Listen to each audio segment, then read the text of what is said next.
Space Pirates and Zombies. Min-Max Games is a two-person company, and we have been working out of our homes for the past 2 years to create SPAZ. Min-Max was created because we couldn't find games like SPAZ anymore. We decided that if we couldn't find the games we liked, we would build them. Creating SPAZ has been a marathon of hard days and nights, but it is also the completion of a lifelong dream for both of us. By purchasing SPAZ, you're providing us with the means to expand its content, and to stay in business long enough to bring you future indie titles. Thanks for playing, and please tell your friends about us. Gentlemen, welcome to SPAZ, Space Pirates and Zombies. An RPG that I picked up after watching another YouTuber by the name of Warlord Mal, if anyone's interested.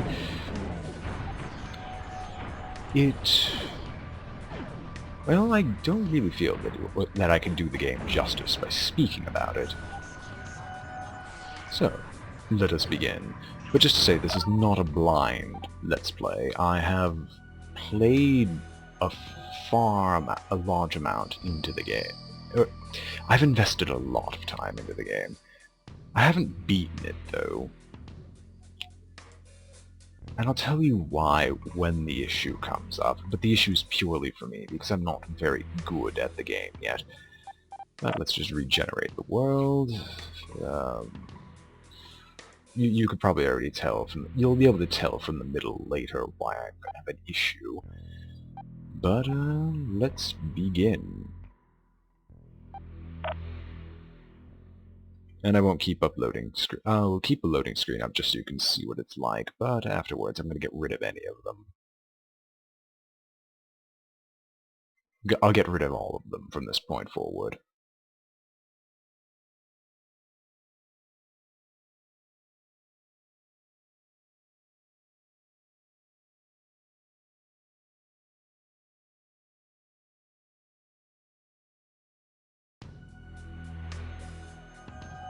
Space is a vast and desolate frontier, covering a seemingly infinite distance. Even the speed of light is dwarfed by the unimaginable scale of our galaxy. It took nearly 250 years to bridge the void between Earth and its closest neighboring star. Mankind had mastered the folding of space-time, but relied on the use of warp gates. Massive drone ships journeyed through deep space for centuries, deploying pairs of warp gates which allowed instantaneous travel between connections. Warp gate travel had not become commonplace until the discovery of a stable element, number 126. This element contained bizarre transmutable properties, allowing it to be reconfigured into different forms of matter. This made it the most valuable and sought-after commodity in the universe. Mankind quickly became completely dependent on element 126, which the first miners named Res. Due to the increasing demand for Res, the warp gate network became privatized. Anyone with ample funding was able to deploy new and unregistered warp gates. Like a new gold rush, convoys of miners traversed the expanding warp network looking for Res deposits. This drove them closer and closer to the galactic core, where Res deposits became richer and richer. A growing number of isolated colonies became unmanageable. As the unique ecologies of each discovered planet intermixed through trade, potential pandemics became a concern. The United Terran Alliance was formed to control interplanetary contamination. They moved to heavily restrict gate access. Military blockades began to screen all trade ships traveling between gates, attacking any unregistered ships that attempted to use them. For a time, the UTA was able to maintain control, but they soon crumbled under the weight of rapid expansionism and bureaucracy. Unable to manage their fleets and borders, the military hierarchy collapsed. Without central leadership, the UTA fleets dissolved into a series of isolated subcells that rarely communicated or traveled beyond local space. Each military subcell now struggles to control their systems by whatever laws they see fit to implement. Despite the enforced isolation, rogues continue the gold rush while refugees amass hidden away from the UTA's eye. They survive within the vast junk fields of an abandoned Earth. There they build a massive flagship named the Clockwork. With it they intend to travel to the galactic core in search of a legendary motherlode of Res.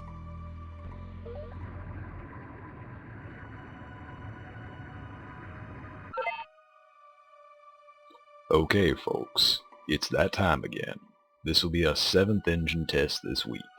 I don't want to go to bed with radiation burns again tonight. Alright, let's get those puppies fired up good and proper this time. Yes, well, you see, we're lucky the toilet's even flush on this brick. I've managed to bootstrap the induction coil to the main core to boost output, but I don't expect it to maintain a viable reaction. Nuclear particle physics and duct tape do not mingle well, yes? Carl, I have no idea what the hell you're talking about. Just turn the bloody thing on.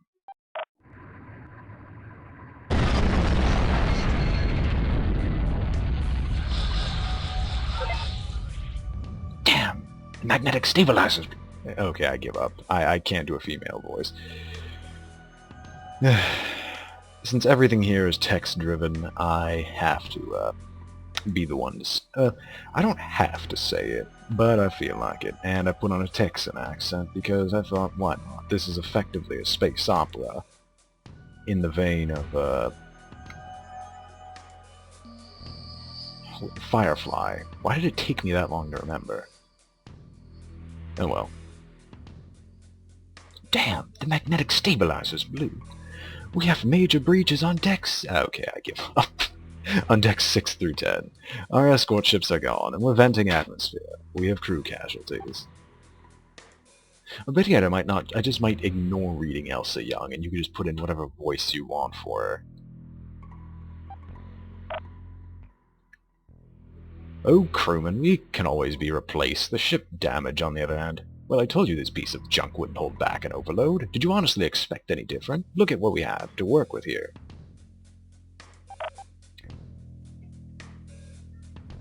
The blown stabilizer system will have to be replaced before we can even think of trying this again.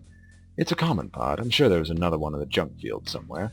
We still have a working hangar, so let's fire up the fabricator systems and build a ship to retrieve it. And if you can tell, this is the tutorial section.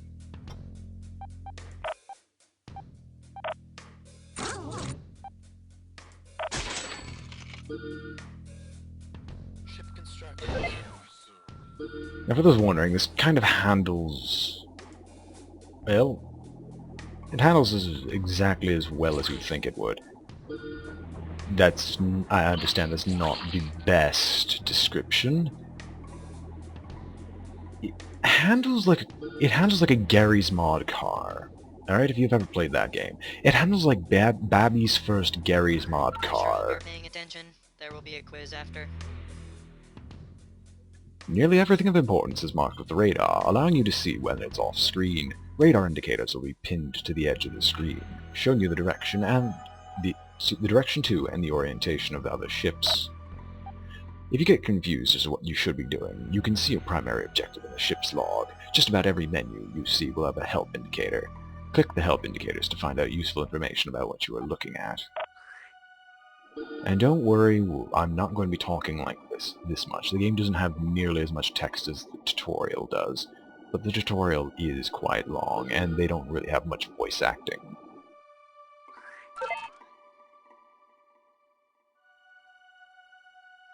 Well, that should fix the stabilizer, but the overload compromised the structural integrity of the ship more than I initially thought. We can't jump it with a breach like this. I've written up an extensive list of the repairs that will have to be satisfied before I conduct another test. Meanwhile, I'll be in my quarters. Let me know when you're done cleaning up your failure. Oh, you have got to be kidding. I really do hate that man. We're going to need to replace more than just one ship if we expect to cork that hole anytime soon. That's unfortunately easier said than done. The hull damage vented most of our res supply. We even lost the damn liquor. We need to restock before we can build more ships. There's a mining station in the system. Elsa, you've worked with the miners before. See if you can convince them to let us harvest in their territory.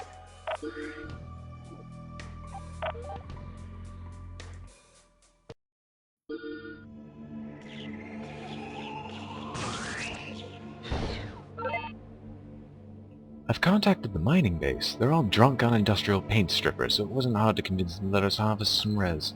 We'll have to be very careful around here. The mining base is automated and won't think twice about slicing us in half with that mining beam. Let's siphon what we need and move on. Your prospecting request has been granted. Please refrain from tampering with the automated mining systems. If you happen to be exposed to the vacuum of space, please proceed to the nearest eye wash station and rinse thoroughly. Thank you, and have a pleasant day. This should be interesting. The asteroid they're drilling into is even more dense than you, Elsa. There's no way we can crack it. Only a station class core mining beam can even come close. We'll have to grab the spill-off table scraps. I feel like such a transient. This is a public service announcement. The mothership is too slow to scout for res on its own, so it deploys a short-range warp beacon that can transfer ships in res back and forth instantly. You can find res by destroying asteroids with weapon fire.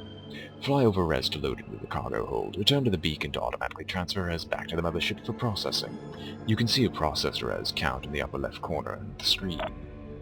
Keep an eye on how much cargo space you have. The more full the cargo bay, the slower the ship that will go.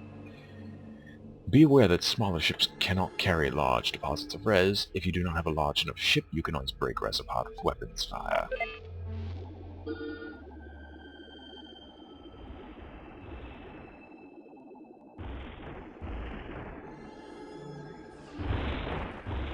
The first part's slow, but don't worry, there's not a ton of mining.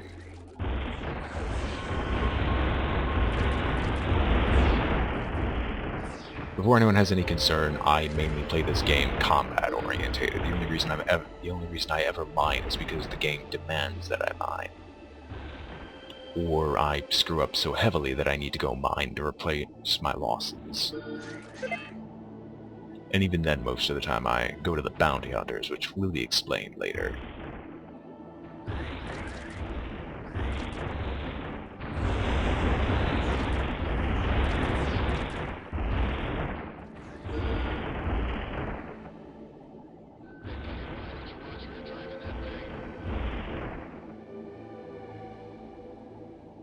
Just having a discussion with my resident grandmother. Now we have enough res to build the extra ship we're going to need. Plus I was able to officially kick ass and salvage another hangar. We should be able to support 2 ships now. That being the good news, here's the bad news. That explosion all but wiped out our construction database, and nobody backed up their hard drive. Luckily, I was able to recover the data for a single small fighter ship called the Dart. I recommend we build a couple. Our current ships can't even cut butter, let alone stand up against any UTA ships. Well, finally some progress. Let's see if we can collect what we need to build 2 Darts. We're not leaving until we have some ships for combat. Maybe you should read this.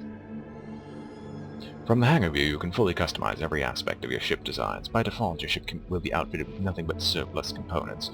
Even early on, you'll have access to several different components. Click on the map icons on the ship to see what else you can install. You can also modify shields,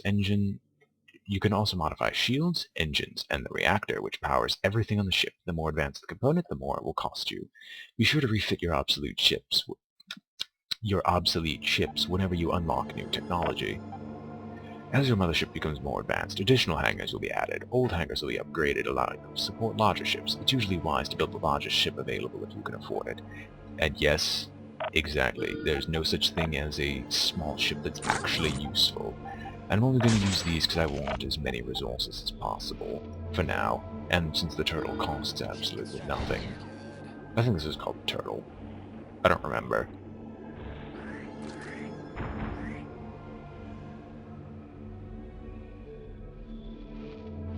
Freaking command system being offline. I'm so used to that already. This is going to be a bit of a nightmare.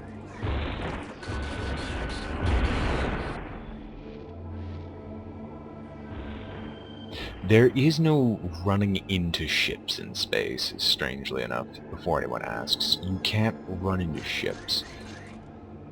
You can't even run into asteroids. You can, however, run into missiles, which will, of course, come into play later.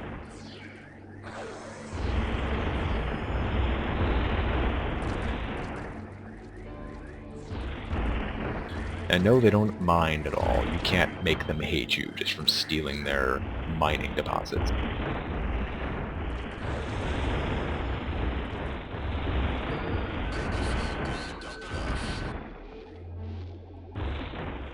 But like I said before, combat, if you're going to go for any form of amount of res, combat is much more lucrative.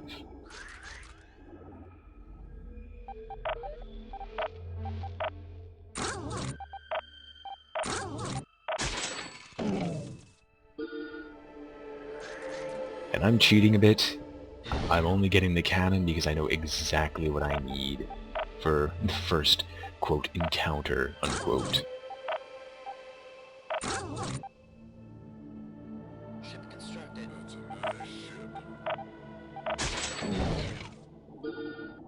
And we're much faster now. Ship constructed. Well, there we go. Our fleet is slightly less pathetic now. We've got what we need. Now let's get the hell out of here.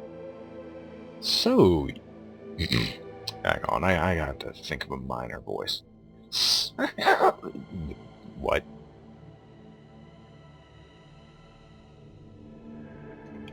So, you wanna pick me stones and run off, eh? Well, you go right ahead there, missy, but not without hearing me out first.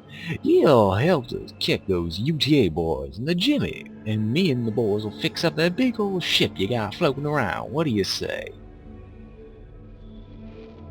Before you ask, I can't actually make a high-pitched tonal voice, which is what I was attempting to do. I suppose you can trust these people, providing you don't have any money in your pockets. I'm not sure we really have much of a choice. We're weeks away from repairing the clockwork without their help. We have a small and capable fleet now. Why not put it to some use? I sure hope you're paying attention. There will be a quiz after. You're free to switch between all the ships you currently have in your fleet by pressing the number key associated with each hangar. Alternatively, you can cycle between all your active ships with the E or Q key. Any ship you are not directly controlling will be controlled by an AI, which is generally better than anything you could ever do.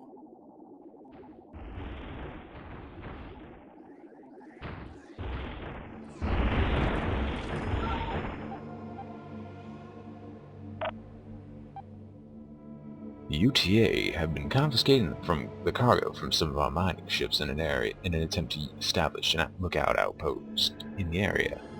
This is not good for business. We need to destroy their supplies and force them to restock elsewhere. It should not be heavily guarded. Contract accepted.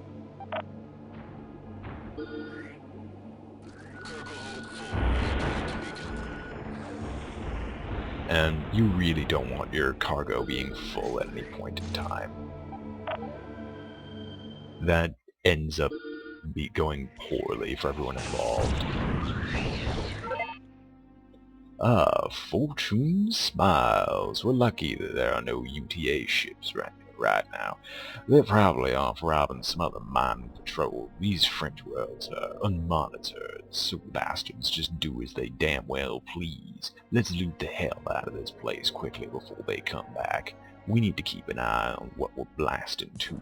Max sent us some backup, so don't be shooting at the green ships. The tactical systems have been repaired and are coming online now. We need to fire the system up to make sure there aren't any crossed wire. This is a public service announcement.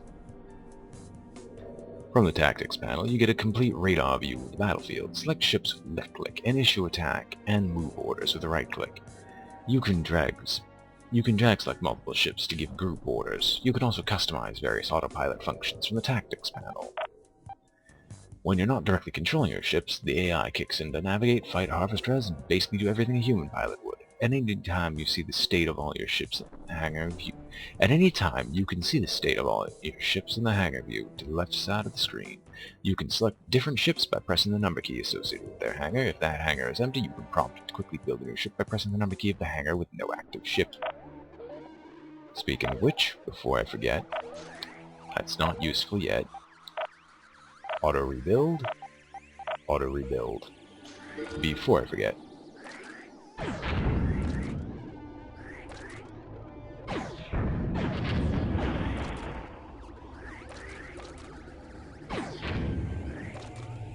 I'm collecting the data. Good. We've acquired enough data. I can start upgrading some of our ship's systems. We don't have a lot of data, but we have enough to get a few critical systems up to par. We'll have to choose which upgrades we think are most important. We should take care of this right away and get a leg up against our enemies. Maybe you should read this. You'll earn level ups by collecting data pickups. Data can be found in many places, but most commonly from destroyed ships. Each time you gain a level, you will receive upgrade points to spend in the research screen. I always use the space menu for everything. React, you can't get access to any of this stuff, so it just forces you to upgrade the 3 things you're actually going to be using immediately.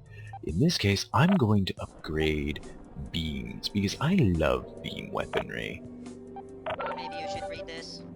When you finish upgrading your technology, some of your ships may become obsolete. You can upgrade these ships for free. Use the repair command from the tactics panel to send them back to the mothership for upgraded parts.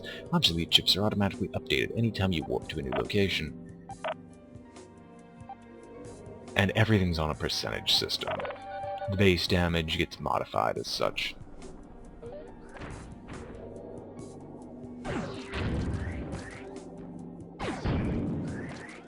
And I can't remember for the life of me the key to ditch all your cargo.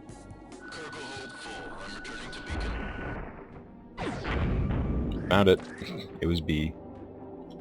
Don't know why I couldn't remember that. Oh, those are... Oh gosh, I got him to... Whoops. Had no intent of doing that. I accidentally made him vent his crew, which you may think is useless now, but, well, that comes into play much later.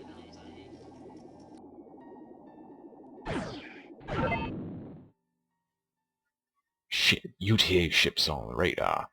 I was hoping they wouldn't come back so soon, but we're not lucky. We're not that lucky, are we? This job just got a bit more complicated than kicking over a few boxes. We'll have to take them out. Check your damn targets, too. This place is crawling with civilian ships, and the last thing we need right now is a 3-way firefight. You know, a confrontation may not be a bad thing. If we destroy their ships, I can salvage most of their data and rebuild their database.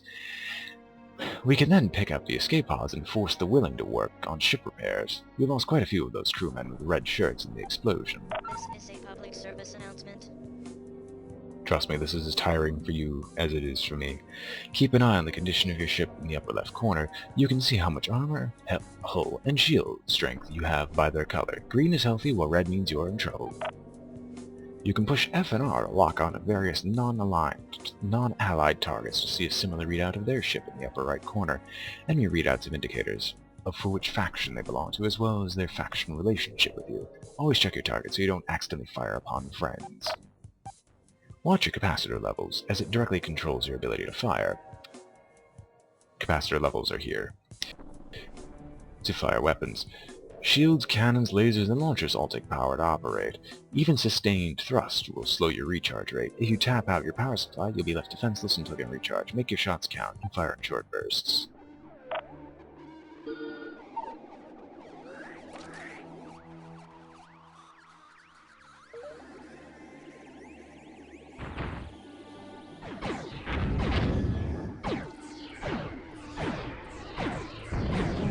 It goes kind of rock, paper, scissors at the beginning.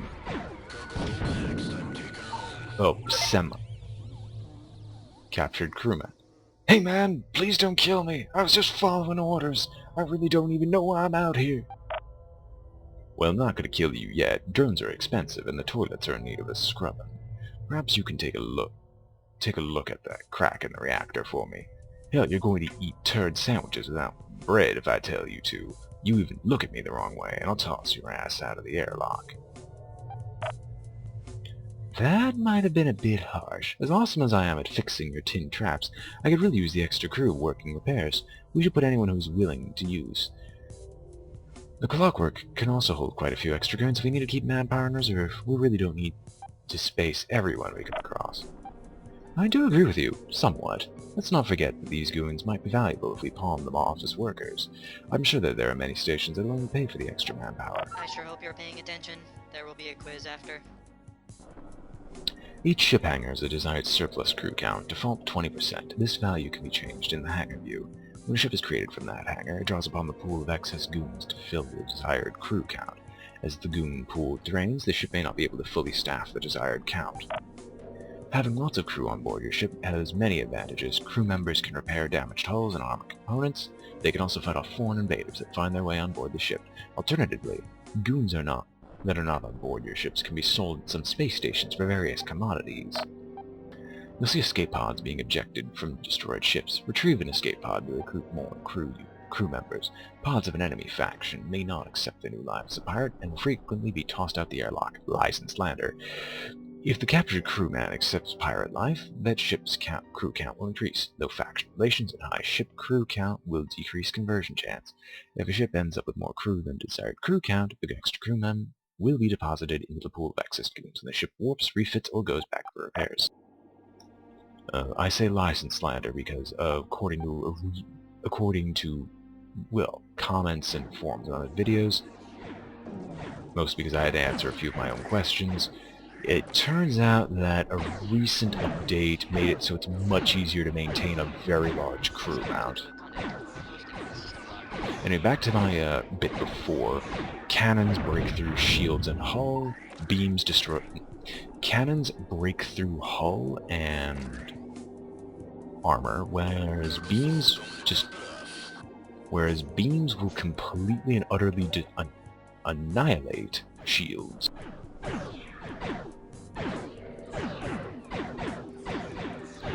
In later sections of the game, that doesn't really matter. However, in the earlier sections, it matters a lot. Now the real question is, can I actually hit this guy?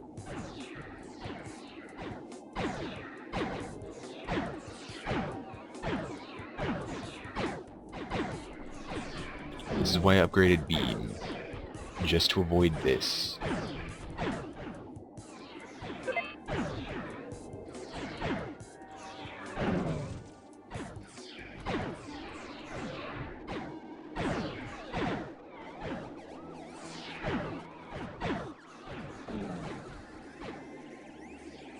Beams are all well and good, but you need lots of upgrades and much better beams than what we've got before they actually become useful. You can also go cannons, but that requires a different setup, because I like going tanky, instant hit weapons. He's almost dead. Come on, there we go. So that's a level up. Before we do anything else, shields.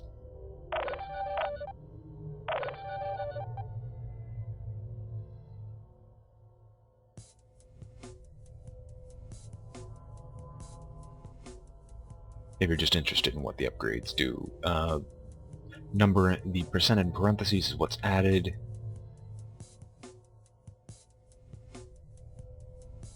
Just assume everything's at 100% until the upgrades are applied.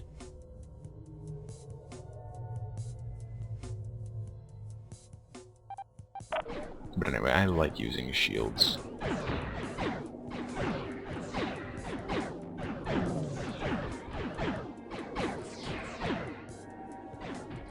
Unfortunately, because so many required things exist, you have to focus until you get to the later stages of the game where you can diversify a bit more.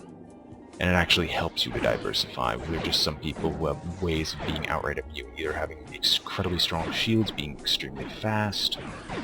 We are none of these things because we're still in the tutorial stage, but hopefully I can get us out of this issue later.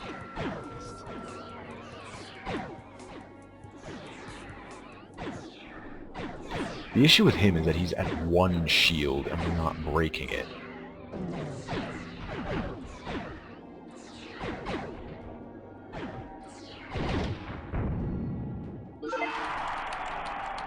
Yeah!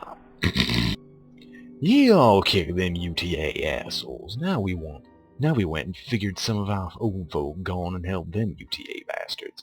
I hate to be shooting down my own boys, but Mama won't stand for it.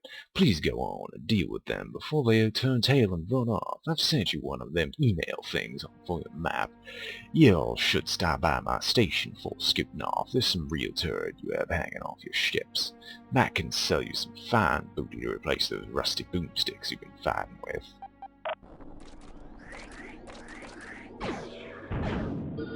I really have to stop attempting to make those high-pitched noises. They don't work. This is a public service announcement. Friggin' screw it, you can read this one.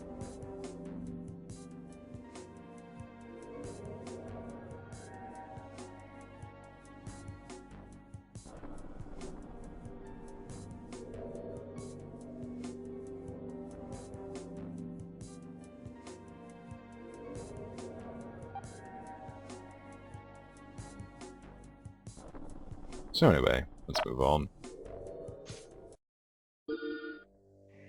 I'm ignoring that. It's much easier just to go fight. Right, so everyone gang up on the weak ship first.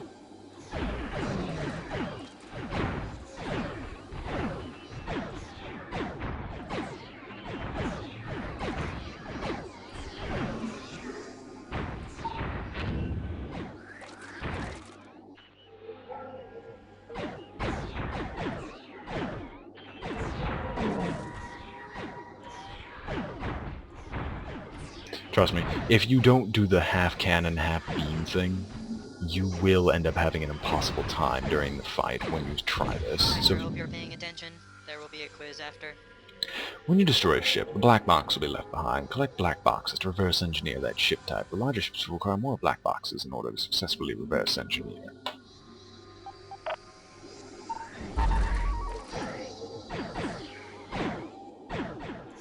We could make a grasshopper, but unfortunately I don't see much need to do so. Fine, we'll both tangle the grasshopper.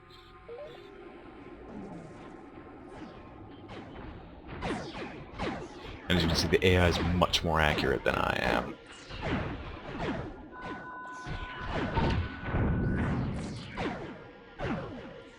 Although, it doesn't have to be smart.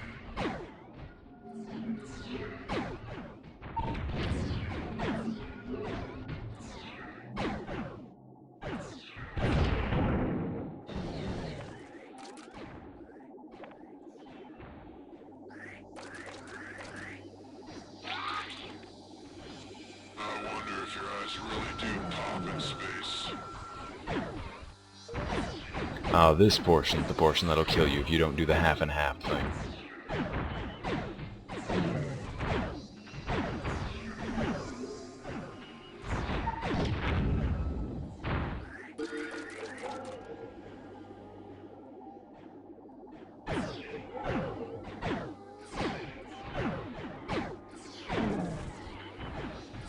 And I know battles aren't this small where it's one-on-one. Usually you're outnumbered at least 3 to 1 in any reasonable mission.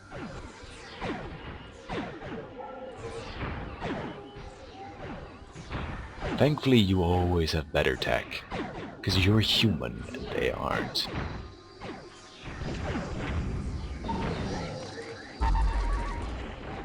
Oh gosh, this is gonna be fun.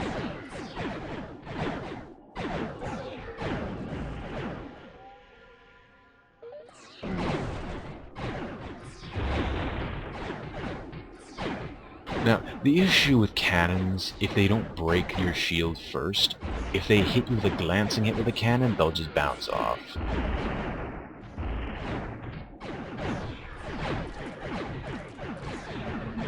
And you can also see I'm moving them into res deposits because they slow down if they get hit by too much res, which is nice.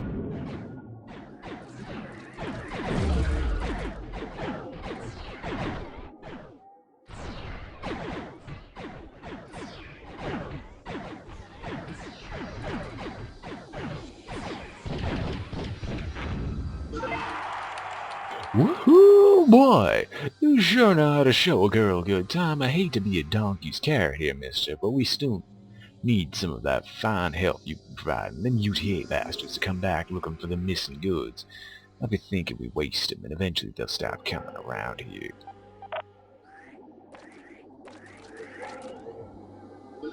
And we now have access to the hatchet, I think. Yep. Before we do anything else, let's upgrade our main ship for something useful.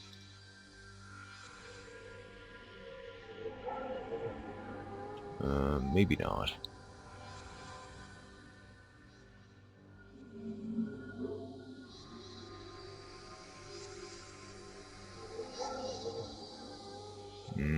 Maybe not. Cannon, that's a medium tractor beam, and I can't change that for anything else, sadly. This doesn't... No. Yeah, I can't do that. I can't do that myself.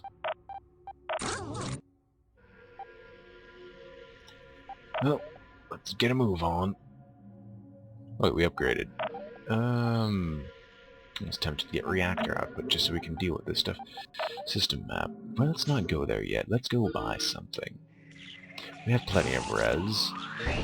Let's finally upgrade our ships in the tutorial. Yes, because the tutorial is still ongoing.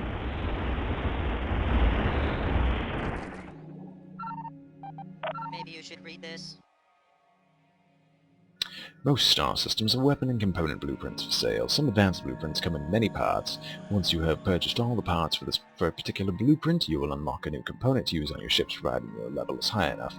You can purchase blueprints by docking with either civilian or UTA station. Each station will sell a unique set of items. Most stations will not deal with you if your relationship is too low, so be careful of who you piss off. First things first, standard reactor. Is a public service announcement? To unlock a new ship device, you must purchase all the required blueprints. Once unlocked, it will show up in the Hangar View Components selection window. Keep in mind that some components require that you have upgraded your technology level in the research screen before you can use them, like the reactor. Buy a standard shield and the overload emitter. And before we continue, upgrade reactor output and capacitor output. And let's upgrade everything, because everything it needs it. Standard shield, standard reactor, overload emitter. Please note it is much shorter range than the other, and has much higher power usage. But it's a lot less damaging, so why not?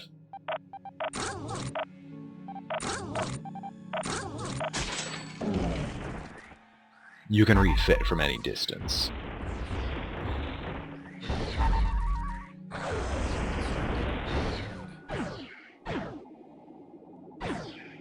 And you can see we can't really drain these things very fast now. Sustainability. I love how I'm just jumping into everything. If you ever feel outgunned, you can always use the mass retreat command from the tactics panel. You lose any current mission progress, but you will get to keep all the res data and level ups you've collected. Ships are expensive, so don't try and fight or lose in battle. If you find yourself with no ships or res, fall back and harvest some res from a safe location. You can always build a short bus ship for free. Well, hopefully we should be able to destroy these now, because we're leveled enough to be able to actually rip them to pieces, because the overload emitter is amazing in this stage. In fact, it's probably going to be the staple until we can upgrade high enough to get a better ship.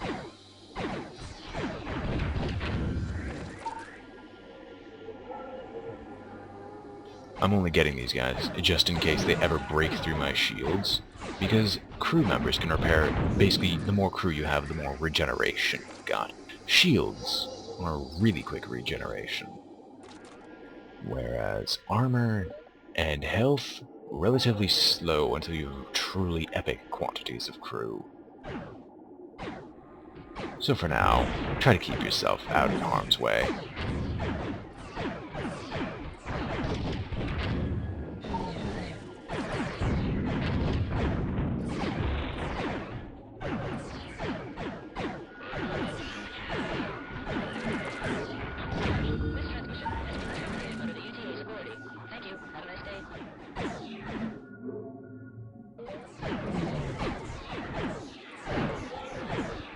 As you can see, my power hasn't even run out yet.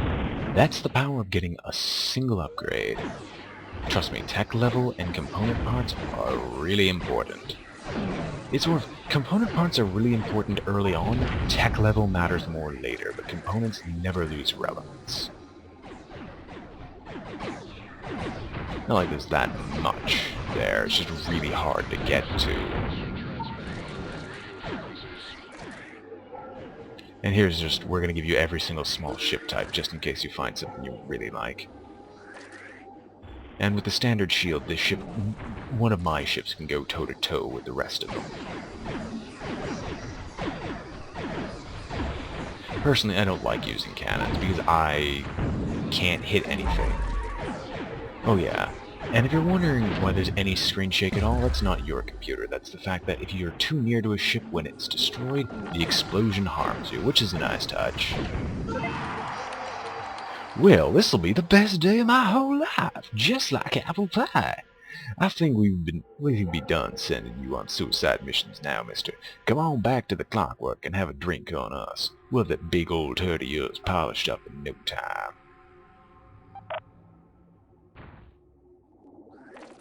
Leaves a sour taste in my mouth to even say it.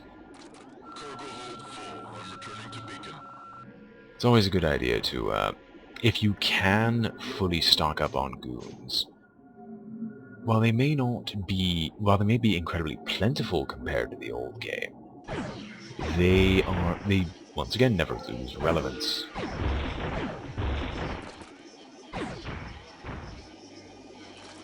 Res is the same way, with more upgrade points, but I don't feel any need to continue to The miners had made good on their promise. As the following weeks came and went, the Clockworks slowly took shape. Many miners had joined the Clockworks crew in hopes of one day finding their fortune beyond the warp gate. Don and his crew had begun to make a name for themselves, a name that would eventually spread throughout the stars and become legend. The time had finally come to leave Earth behind and embark on the long journey to the core.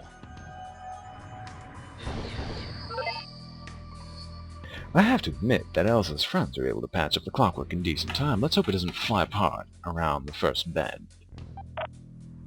We should have more faith in these people. They took a risk lending us a hand, and we should pray we find such luck in the future. You two need to stay focused. Don't forget we almost got killed back there, and we haven't even left home yet. As long as they're willing to pay us, we can stay to build up the fleet and collect the supplies we need. Beyond that, we have no time for chivalry or to fight a losing war. Getting the hell out of here is all that matters right now. Well, it looks like these feeble repairs allow us to build much larger vessels. We need to be on the lookout for black boxes. I can use them to reverse engineer new ship designs and rebuild a database. I sure hope you're paying attention. There will be a quiz after. The mothership has been upgraded. It can now hold more ships, more cargo, more crew, and kick more ass.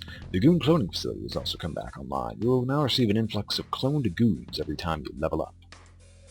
One large hangar was added, two small hangar. Well, one large hangar, two small hangars, clone rate 10%, basically 10% max clones, I think? 10% of the maximum goons are added every... No, maybe. I have no idea. I can't remember. And... I sure hope you're paying attention. There will be a quiz after.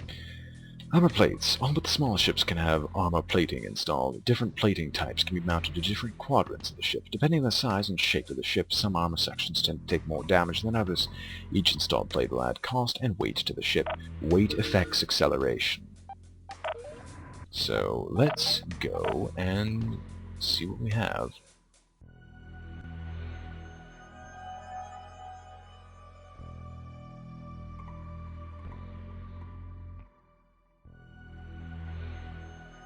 So I got two small shooter mounts and thus two cannons, not really useful to me.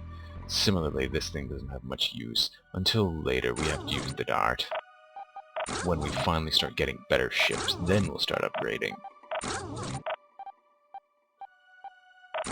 Now I'd feel confident getting two small overload emitters and trying to just cut ships to pieces, but nah, not yet.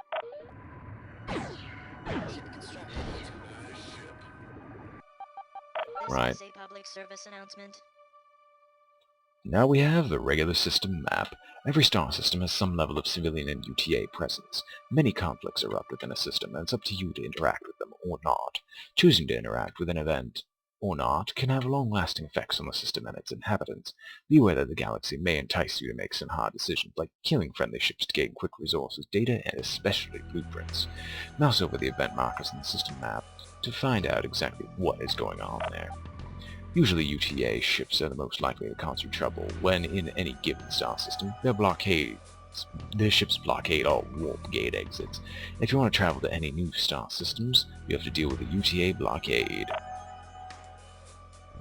The color here, from green to red, represents difficulty, green being easy, red being next to impossible. Red here just represents things that, well, missions. Yellow question marks represent opportunities, just ambient events in the background. Here there's a huge traffic jam. If you want to, you can just sit there and raid civilian ships. Why would you do that? What do you have? Armor and cannons. Unfortunately, we're not building either of them if we can avoid it. We're going to be sticking with civilian buddies. And for now, in order to end this set, I need to break the warp gate. I'm going to upgrade beams again, which increases damage to a near whopping 200%, increases the beam length to 104, and increases the beam life.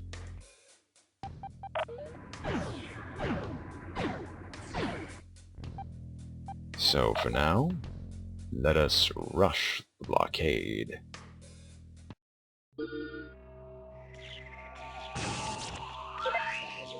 Alright, here's the first gate we need to cross. The UTA ships are loaded down with warp inhibitors, so we'll have to wipe out every last one of them before we can access the warp network. We should expect similar blockades at every warp gate between us and the core.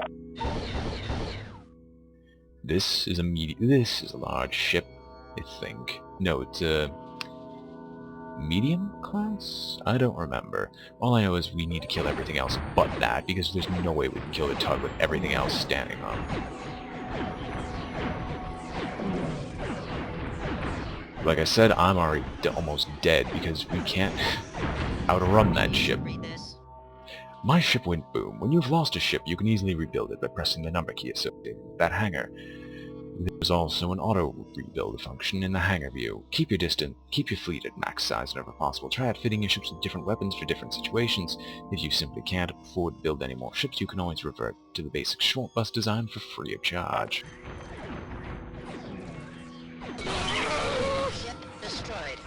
Also, the really strange death noises.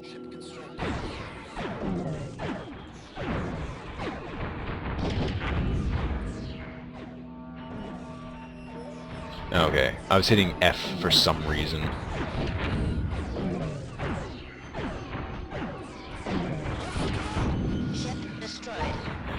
As you can see, we're not the brightest people.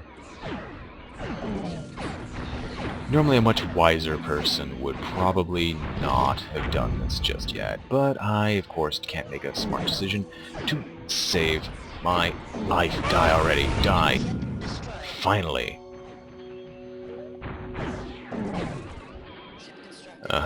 No. I'm getting this data. Even if it kills me.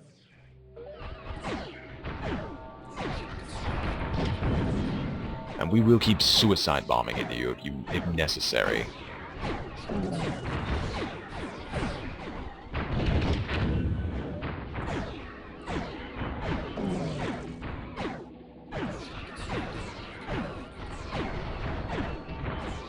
Strangely enough, staying as close as possible to a ship is oddly the most effective thing you can do in this game, because it makes it so 90% of their weapons can't hurt you. Unfortunately, the AI doesn't seem to realize this half the time, unless they're a zombie.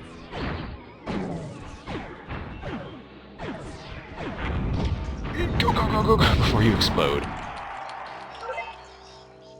That's the last of the bastards. That's the last of the bastards. Unfortunately, from this moment on, it gets nothing but harder. If we're going to survive, a pirate's life is all we have the luxury of now. The warp gate is back online, so let's heat up the warp capacitor and set a course. We've all been here far too long. It's time we moved on. So yeah, if that wasn't painful, I don't know what is.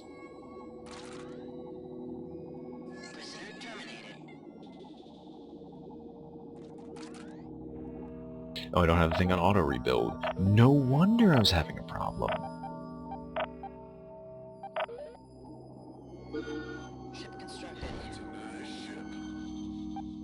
Right. This is a public service announcement. As you clear warp gate blockades, you'll unlock connections that allow you to travel to different star systems. The star map shows all the warp gate connections in the galaxy and how powerful each star is. As you get closer to the core, the star's tech level will increase. Beware of traveling to a star with a level well beyond your own. The more dangerous a star is, the more red its icon will be. If a star is beneath your level, it'll be green, while yellow means your levels are evenly matched. In addition to tech level, there are many defining features of the STAR system. Most important is the civilian and UTA relationships with you. Your actions can change these relationships, altering how they respond to you and what missions are available. Your relationships do not carry over from one star to another. Every new star you come across will have an untainted, but not necessarily hospitable, opinion of you. And we're just going to head on over, which is the end of the tutorial.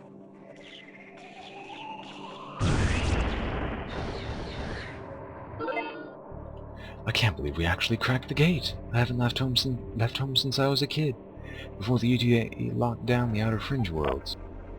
As impressive as it may be to you, this is elementary compared to what's ahead.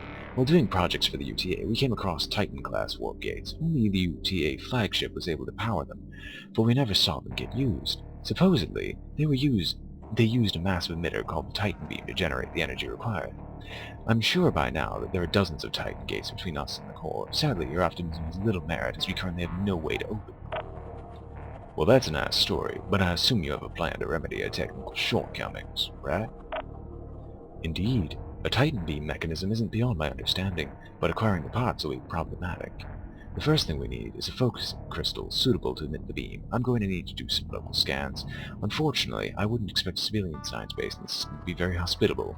I have a soured relationship with them. On the other hand, Admiral Jameson is posted at the UTA base in the system, and he owes me a favor. Admiral Jameson? Have you gone batshit crazy? Don't you remember the other day when we destroyed a whole pile of UTA attack ships? All that pew-pewing and explosions? Remember? Carl's right on this one. Those UTA colonies are as isolated as everyone else. They have no clue what goes on beyond their gates. I've seen these UTA operations long enough to realize they are anything but organized. They go months without supply drops and turn to freelancers and mercenaries to make ends meet. I would bet there's still several UTA colonies that are in similarly rough shape. It's worth checking out, but carefully. I sure hope you're paying attention. There will be a quiz after. You are now being let loose upon the galaxy. You are free to take jobs, interact with colonies, and wreak havoc. Take your time, explore the universe, use the objective screen if you need to get yourself back on track. Check the systems map frequently to see what's going on in the neighborhood. Clear additional warp gate blockades and travel the new star systems using the star map. If at any time you feel the need for a refresher, you can push F7 to see a list of all the tutorials that have been presented with so far. And as such, welcome to Proxima. This has been BrainBoy 20 with Let's Play Space Pirates and Zombies, and I'm signing off. Oh, and before this is over, just tell me if you want me to keep narrating this stuff or not. If the majority of you seem to not want me to keep narrating, I'll halt the narration. If you want me to hold it up on screen long enough for you to just pause it and read it, I'll do so. In all honesty, the tutorial is over, and if we pursue any form of story objective, that's where I'll have a lot of talking to do. However, after a while, it should calm down enough. Anyway, this has been BrainBoy 20 with Let's Play SPAZ, and I'm signing off.